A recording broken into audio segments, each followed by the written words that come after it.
Yaorana et bienvenue sur Jurismana. Les élections polynésiennes de 2018 se dérouleront les 22 avril et 6 mai 2018 afin d'élire les 57 représentants à l'Assemblée de la Polynésie française. Examinons un peu les règles relatives à cette élection.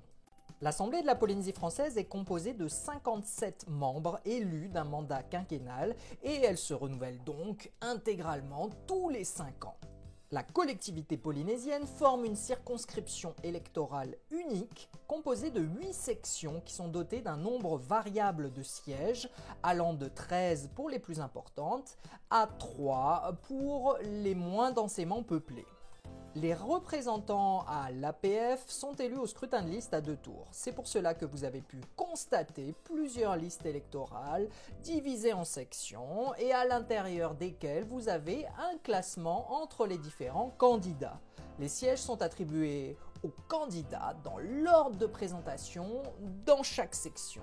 Donc, plus vous êtes haut dans la liste et plus vous avez de chances de vous faire élire. Au premier tour de scrutin, 19 sièges sont attribués à la liste qui a recueilli la majorité absolue des suffrages exprimés dans la circonscription. C'est la fameuse prime majoritaire qui vise à obtenir une plus grande stabilité politique.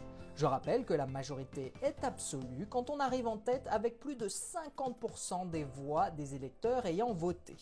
Cette attribution opérée, les autres sièges sont répartis au sein de chaque section à la représentation proportionnelle selon la règle de la plus forte moyenne entre les listes ayant obtenu au moins 5% des suffrages exprimés sur l'ensemble de la circonscription. Nous avons déjà eu l'occasion de parler de ces différents calculs et modes de scrutin sur Jurismana. N'hésitez pas à consulter ces vidéos.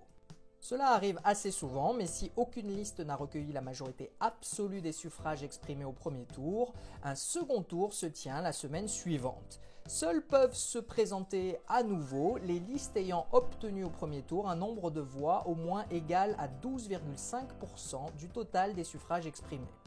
Concernant les éventuelles alliances au second tour, elles ne sont possibles que pour des candidats ayant figuré au premier tour sur des listes ne se présentant pas au second tour et ayant obtenu au premier tour au moins 5% des suffrages exprimés. On retrouve notre fameuse prime majoritaire car 19 sièges sont attribués à la liste qui a obtenu le plus grand nombre de suffrages exprimés à ce second tour dans la circonscription. Et voilà, nous en avons terminé avec cette présentation des élections de l'Assemblée de la Polynésie française. Merci à tous et à très bientôt sur Jurismana. Parheane!